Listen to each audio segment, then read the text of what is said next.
സംഘപരിവാരത്തിന് കേരളത്തിലും താമരശ്ശേരിയിലും കോഴിക്കോടും കഴിയുന്നില്ല. എന്തുകൊണ്ട് കഴിയുന്നില്ല? എത്രയെത്ര അനുഭവങ്ങളുണ്ട്. ഇപ്പൊ പുതു അനുഭവങ്ങൾ, പുതുരൂപങ്ങൾ RSSന്റേതായി എത്രയുണ്ട്.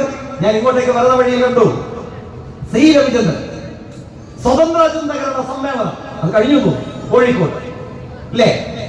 താമരശ്ശേരിയിലും അമ്പായത്തോടും ആകെ പോസ്റ്ററാണ്. കേരളത്തിൽ എല്ലായിടത്തും. എന്താണ് ഈ സ്വതന്ത്ര ചിന്തകരുടെ സമ്മേളനം? സാധാരണഗതിയിൽ പുരോഗമന വീക്ഷണമുള്ളവരൊക്കെ അത് കാണുമ്പോൾ തെറ്റിദ്ധരിക്കപ്പെടാം. എന്താ കോഴിക്കോട് കടപ്പുറത്ത് ഇയാൾ സമ്മേളനം നടത്തിയപ്പോൾ പറഞ്ഞത്? ആ സമ്മേളനത്തിൽ അഭിമുഖകാരൻ ചോദിക്കുകയാണ്, ഇന്ത്യയിൽ ജീവിക്കുമ്പോൾ ആരെങ്കിലും ഭയപ്പെടും? ഈ മാന്യം പറയുന്നു, ഇത് സ്വതന്ത്ര ചിന്തകനായ ഈ ആഗോള മാന്യം പറയുന്നത് മുസ്ലിമിനെ ഭയക്കണം. അഭിമുഖകാരൻ ശരി. പിന്നെ ആരെ ഭയക്കണം? മാർക്സിസ്റ്റുകാരെ ഭയക്കണം. ശരി. പിന്നെ ആരെ ഭയക്കണം? RSSനെ ഭയക്കണോ എന്ന് അഭിമുഖകാരൻ അങ്ങോട്ട് ചോദിച്ചു.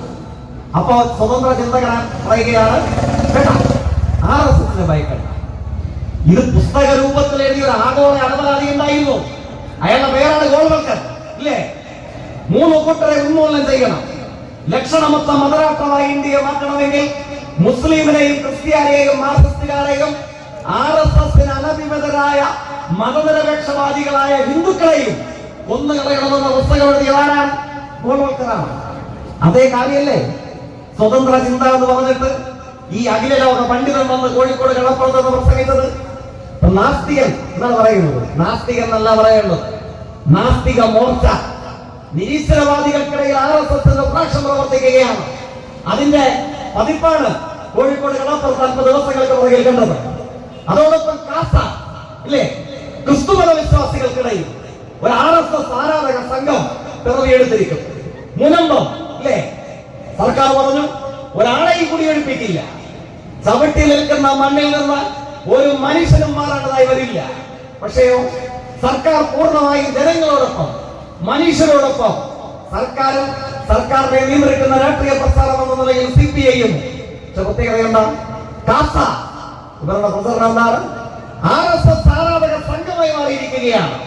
അപ്പം നാസ്തിക മോർച്ച മുതൽ കാസ വരെയുള്ള RSS ആരാധക സംഘത്തിന്റെ ചെറുതും വലുതുമായ പതിപ്പുകൾക്ക് മുമ്പിലാണ് നമ്മളെല്ലാവരും ഒത്തുചേരുന്നത്. ഓർമ്മിച്ചു കൊള്ളണം. ഈ സംഘങ്ങളൊക്കെ ഇങ്ങനെ കേരളത്തിലും കോഴിക്കോടും താമരശ്ശേരിയിലും അമ്പായത്തോടും പ്രവർത്തിച്ചിട്ടും എന്തേ കേരളത്തിൽ വർഗീയ കലാപത്തിന്റെ അന്തരീക്ഷം ഉണ്ടാകുന്നില്ല? നിങ്ങൾ ഓർമ്മിക്കുന്നില്ലേ? 40 ദിവസങ്ങൾക്ക് പുറകിലായിരുന്നില്ലേ ഫാദർ സ്റ്റാൻസ്വാമി? കമ്മ്യൂണിസ്റ്റ് പാർട്ടിയുടെ പ്രവർത്തകരായിരുന്നില്ല, കത്തോലിക്ക സമുദായ അംഗമാണ്. എങ്ങനെയാണ് അദ്ദേഹം മരണപ്പെട്ടത്?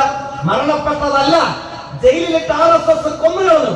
85 വയസ്സുള്ള വന്യവയോധനായ ഒരു പുരോഹിതൻ എങ്ങനെ കൊന്നുകളഞ്ഞു? അദ്ദേഹം പാർക്കിൻസൺസ് രോഗബാധിതനായിരുന്നു. ഒരു കപ്പ് ഗ്ലാസ് വെള്ളമെടുത്ത് വിറയാർന്ന കൈകളിൽ ചുണ്ടോടടിപ്പിച്ച് കുടിക്കാൻ ആമതില്ലാതെ വന്നപ്പോൾ ഒരു സ്ട്രോ ചോദിച്ചു ജയിലധികൃതരോട്. പറ്റില്ല എന്ന് പറഞ്ഞു. സുപ്രീം കോടതിയിൽ അനുവാദം ചോദിച്ച് കത്ത് കൊടുത്തു. എന്നായിരുന്നു RSSന്റെ പ്രതികരണം? ഈ 85 വയസ്സുകാരനായ വന്യവയോധികൻ കത്തോലിക്ക പുരോഹിതൻ വെള്ളം കുടിക്കാതെ ചത്ത് മണ്ണോടടിഞ്ഞാലും ശരി, അയാൾക്ക് ജലപാനം ചെയ്യാൻ ഒരു സ്ട്രോ കൊടുക്കാൻ പാടില്ല ആയിരുന്നു RSS പറഞ്ഞത്. ഫാദർ സ്റ്റാൻസ്വാമി ജയിലിൽ വെച്ച് മരണപ്പെട്ടു എന്നതല്ല, ഫാദർ സ്റ്റാൻസ്വാമിക്കുണ്ടായ അനുഭവം അതായിരുന്നു. ജയിലിലിട്ട് കൊന്നുകളഞ്ഞു ഇന്ത്യയിലെ RSS. 85 വയസ്സുള്ള ഒരു കത്തോലിക്ക പുരോഹിതനെ ജലപാനം ചെയ്യാൻ അനുവദിക്കാതെ ജയിലിലിട്ട് കൊന്നുകളഞ്ഞ ഇന്ത്യൻ RSSനെ സംബന്ധിച്ച് ഈ കാസ പീസ സംഘങ്ങളിൽപ്പെട്ട ഏതെങ്കിലും ഒരുവൻ പ്രതിഷേധിച്ചതായി കാണുന്നുണ്ടോ? ആർക്കെങ്കിലും പൊള്ളലേറ്റതായി കാണുന്നുണ്ടോ? എന്തുകൊണ്ടായിരിക്കാം 5468 ശാഖകളുടെ തിണ്ണമെടുക്ക് RSSന് കേരളത്തിൽ ഉണ്ടായിട്ടും താമരശ്ശേരിയിലും കോഴിക്കോടും കേരളത്തിലും ഒരു ഫാദർ സ്റ്റാൻസ്വാമി എന്തുകൊണ്ട് കേരളത്തിൽ ഉണ്ടാകുന്നില്ല? ഈ ആളുകൾ ചിന്തിക്കണ്ടേ? ഓർമ്മിക്കുന്നില്ലേ ഡോക്ടർ ഗ്രഹാം സ്റ്റെയിൻസ്? 2 പിഞ്ചു കുഞ്ഞുങ്ങൾ ഡോക്ടറായിരുന്നു. ഓസ്ട്രേലിയയിൽ നിന്ന് ഇന്ത്യയിലേക്ക് വന്നതാണ് സേവന ശുശ്രൂഷ പ്രവർത്തനങ്ങൾക്കായി. ഒരാളുടെ പേര് ഫിലിപ്പ 7 വയസ്സ്, ഒരാളുടെ പേര് തിമോത്തി 4 വയസ്സ്. 7ഉം 4ഉം വയസ്സുള്ള 2 പിഞ്ചു കുഞ്ഞുങ്ങളെയും അവരുടെ പിതാവായ ഡോക്ടർ ഗ്രഹാം സ്റ്റെയിൻസിനെയും ജീപ്പിൽ ഉറങ്ങിക്കിടക്കുമ്പോൾ പെട്രോൾ ഒഴിച്ച് ചുട്ടരിച്ച് കൊന്നുകളഞ്ഞില്ലേ ഇന്ത്യയിലെ RSS? എന്തുകൊണ്ട് അവർ ഗ്രഹാം സ്റ്റെയിൻസും ഫിലിപ്പും തിമോത്തിയും താമരശ്ശേരിയിലും അമ്പായത്തോടും കോഴിക്കോടും കേരളത്തിലും ഉണ്ടാകാത്തത്? അമ്മായത്തോടും കോഴിക്കോടും കേരളത്തിലുമുള്ള RSS നല്ല RSS ആണ്. അതുകൊണ്ടാണ് അതോ സമാധാന ചിത്തരാണ്, സാംസ്കാരിക പ്രബുദ്ധരാണ്. ഇവിടെ സ്റ്റാൻസ്വാമിമാർ വേണ്ട, ഇവിടെ ഗ്രഹാം സൈൻസ് വേണ്ട, ഇവിടെ ഫിലിപ്പും തിമോത്തിയും വേണ്ട, ഇവിടെ വർഗീയ കലാപം വേണ്ട. അങ്ങനെ സമീപനം RSS ഉള്ളത് കൊണ്ടാണോ? അല്ലേ അല്ല. ഇന്ത്യൻ യാഥാർത്ഥ്യം എന്താണ്? എണ്ണമറ്റ വർഗീയ കലാപങ്ങൾ, ആയിരക്കണക്കിന് അനുഭവങ്ങൾ ഇന്ത്യക്കുണ്ട്. മുറിവേറ്റ മതനിരപേക്ഷ രാഷ്ട്രീയത്തിന്റെ ഉന്നത ഹൃദയവുമായിട്ടാണ് ഇന്ന് ഇന്ത്യ ലോകത്തിന് മുമ്പിൽ ശിരസ് പിടിക്കുന്നത്. മുസാഫർപൂർ, ഗോത്ര, ഗുജറാത്ത്, ഒറീസ, കാന്തമാൽ, മുംബൈ, കോയമ്പത്തൂർ, തലനാമങ്ങൾക്കപ്പുറം വർഗീയ കലാപങ്ങളിൽ നൂറുകണക്കിന് നിരപരാധികളുടെ ജീവനും ഹൃദയവും ഒരുപോലെ ഒഴുകി പടർന്ന ഇന്ത്യയുടെ കലാപത്താൽ വിഭജിതമാക്കപ്പെട്ട ഗ്രാമനഗരാന്തരങ്ങളുടെ പേരുകളാണ് ഇവയോരോന്നും. എന്തുകൊണ്ട് ആ പട്ടികയിൽ കേരളമില്ല? എന്തുകൊണ്ട് ആ പട്ടികയിൽ താമരശ്ശേരിയും അമ്പായത്തോടും കോഴിക്കോടുമില്ല? ജമാഅത്തെ ഇസ്ലാമി ഉള്ളത് കൊണ്ടാണോ? പോപ്പുലർ ഫ്രണ്ട് ഉള്ളത് കൊണ്ടാണോ? SDPI ഉള്ളത് കൊണ്ടാണോ? യൂത്ത് ലീഗ് ഉള്ളത് കൊണ്ടാണോ? അതോ RSSന്റെ നേതാവ് ഗോൾവൽക്കറിന്റെ ചിത്രം കാണുമ്പോൾ മാടിക്കുത്തിയ മുണ്ടിന്റെ മടിത്തുമ്പെടുത്ത് താഴേക്കിട്ട് തൊഴികൈകളോടുകൂടെ മുട്ടിലെറിഞ്ഞ നിലവിളക്ക് കൊടുത്താൽ കേരളത്തിന്റെ പ്രതിപക്ഷ നേതാവ് VD സതീശൻ കേരളത്തിൽ ഉള്ളത് കൊണ്ടാണോ കോഴിക്കോടും കേരളവും മതനിരപേക്ഷപൂർണ്ണമായി തുടരുന്നത്?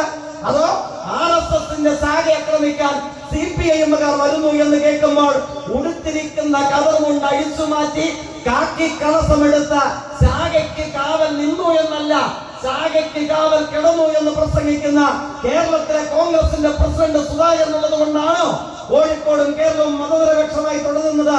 വർഗീയ കലാപം കേരളത്തിൽ ഉണ്ടാകാത്തത് പ്രത്യേകത എന്താ? നമ്മൾ 20-ൽ 19-ലും തോറ്റുകൊണ്ടോ തർക്കമില്ല.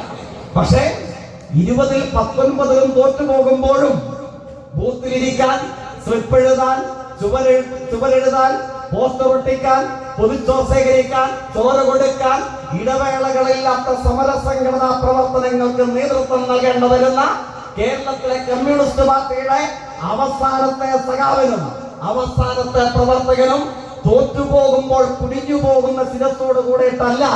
ടാഗോറിന്റെ പ്രസിദ്ധിയാർജിച്ച കവിതയുണ്ട്. സ്വാതന്ത്ര്യ സമര വിരമ്പിയാർത്തിയുടെ മുന്നേറ്റമായ ഘട്ടത്തിൽ ടാഗോർ പാടി, Where the head is held high and mind is without fear. എവിടെ ശിരസുന്നതമായിരിക്കുന്നു, എവിടെ മനസ്സ് നിർഭയമായിരിക്കുന്നു, ആ സ്വാതന്ത്ര്യത്തിന്റെ പരമകോടിയിലേക്ക് എന്റെ രാഷ്ട്രത്തെ നയിക്കണമേ എന്ന് ടാഗോർ പറഞ്ഞതുപോലെ 20-ൽ 19-ലും തോറ്റുപോകുമ്പോഴും ഒരു തോൽവിയിലും തോറ്റുപോകാത്ത രാഷ്ട്രീയത്തിന്റെ പതാക ഉയർത്തിപ്പിടിച്ചുകൊണ്ട് കേരളത്തിലെ ഇടതുപക്ഷ രാഷ്ട്രീയത്തിന്റെ അവസാനത്തെ പ്രവർത്തകനും അഭിമാനത്തോടുകൂടെ ലോകത്തോട് വിളിച്ചു പറയാൻ കഴിയും, ലോകത്തിലെ ഏറ്റവും വലിയ വർഗീയതയിൽ ഒന്നായ ഇന്ത്യൻ വർഗീയതയ്ക്ക് 5468 ശാഖകളുടെ തിണ്ണമെടുക്ക് കേരളത്തിൽ ഉണ്ടായിട്ടും എന്തുകൊണ്ട് അമ്പായത്തോടിനെ, എന്തുകൊണ്ട് താമരശ്ശേരിയെ, എന്തുകൊണ്ട് കേരളത്തെ വർഗീയ കലാപത്താൽ വിഭജിതമാക്കാൻ എന്തുകൊണ്ട് RSSന് കഴിയുന്നില്ല എന്ന് ചോദിച്ചാൽ 5468 ശാഖകളിൽ നിന്ന് സംഘപരിവാരം പുറപ്പെടുവിക്കുന്ന വർഗീയതയുടെ നൃശംസതകളെ ജീവൻ കൊടുത്ത് പ്രതിരോധിക്കാൻ കഴിയുന്ന തിരുവനന്തപുരം മുതൽ കാസർഗോഡ് വരെ നീണ്ടു നിൽക്കുന്ന 34,688 കേന്ദ്രങ്ങളിൽ പാറിപ്പറക്കുന്ന ഈ ചെമ്പതാക കേരളത്തിന് കാവൽ നിൽക്കുന്നു എന്നുള്ളത് കൊണ്ട് മാത്രമാണ് വർഗീയത കേരളത്തിൽ പരാജയപ്പെടുന്നത്. മതനിരപേക്ഷ രാഷ്ട്രീയം കേരളത്തിൽ തകർക്കാൻ പറ്റാത്ത കരുത്തായി നിലനിൽക്കുന്നത് ഈ അനുഭവം ഉള്ളത് കൊണ്ടാണ്. അതുകൊണ്ടാണ് ഇപ്പൊ ഈ സംഘം എന്ത് ചെയ്യുന്നത്? പാലക്കാട് വേറെ പറഞ്ഞപ്പോ പ്രചരണം എന്താണ്? ഇടതുപക്ഷത്തിന് വോട്ട് ചെയ്താൽ BJP ജയിക്കും, അല്ലേ? പ്രചരണം. പ്രതിപക്ഷ നേതാവിനോട് ഈ ഉപതെരഞ്ഞെടുപ്പിന്റെ ആദ്യ മധ്യാന്തമുള്ള എല്ലാ ഘട്ടത്തിലും ചോദിച്ചു, എന്താണ് നിങ്ങളുടെ ലക്ഷ്യം? 15 വർഷമായി പാലക്കാട് ജയിക്കുന്ന, അതുകൊണ്ട് പാലക്കാടല്ല ഞങ്ങളുടെ ലക്ഷ്യം, ചേലക്കരയാണ്. ഭരണവിരുദ്ധ വികാരം അർത്ഥപൂർണമാകണമെങ്കിൽ ചേലക്കര ഞങ്ങൾ പിടിക്കും. എന്തായാലും പ്രഖ്യാപനം, ചേലക്കരയാണ് രാഷ്ട്രീയ വിജയം. ഇപ്പൊ നമ്മുടെ മഹാരാഷ്ട്രയിലും ഹരിയാനയിലും ഒക്കെ കോൺഗ്രസിനെ ഓടി നടന്നു തോൽപ്പിക്കുന്നതിൽ അഖിലേന്ത്യാ സംഭാവന ചെയ്യുന്ന ഒരു മാന്യനുണ്ട്, അഖിലേന്ത്യാ സംഘടനാ സെക്രട്ടറി, പേര് ആലപ്പുഴയിൽ നിന്നുള്ള MP. അയാൾ ആലപ്പുഴയിൽ നിന്ന് ജയിച്ചപ്പോ രാജസ്ഥാനിൽ BJPക്ക് ഒരു MPയെ കൊടുത്തു. അങ്ങനെയാണ് അയാൾ കേരളത്തിലേക്ക് വരുന്നത്. എന്താ ആ മാന്യന്റെ പ്രതികരണം? ചേലക്കരയിലാണ് രാഷ്ട്രീയ പോരാട്ടം. ഇന്നലെ മുതൽ ഏതെങ്കിലും ഒരു മാധ്യമത്തിൽ ഇതിനെ സംബന്ധിച്ച് പ്രതികരണം? ചേലക്കരയിലെ എല്ലാ ഗ്രാമപഞ്ചായത്തുകളിലും ഒന്നിൽ പോലും ഇടതുപക്ഷ ജനാധിപത്യ മുന്നണി പിന്നിൽ പോകാത്ത വിധം അഭിമാനകരമായ വോട്ടിന്റെ ഭൂരിപക്ഷത്തോടുകൂടെ സഖാവ് UR പ്രദീപ് അവിടെ നിന്ന് ജയിച്ചു. ചേലക്കരയെ സംബന്ധിച്ച് മിണ്ടാട്ടില്ല. പറയുന്നത് എന്താണ്? 2016 ഇദ്ദേഹമായിരുന്നു സ്ഥാനാർത്ഥി.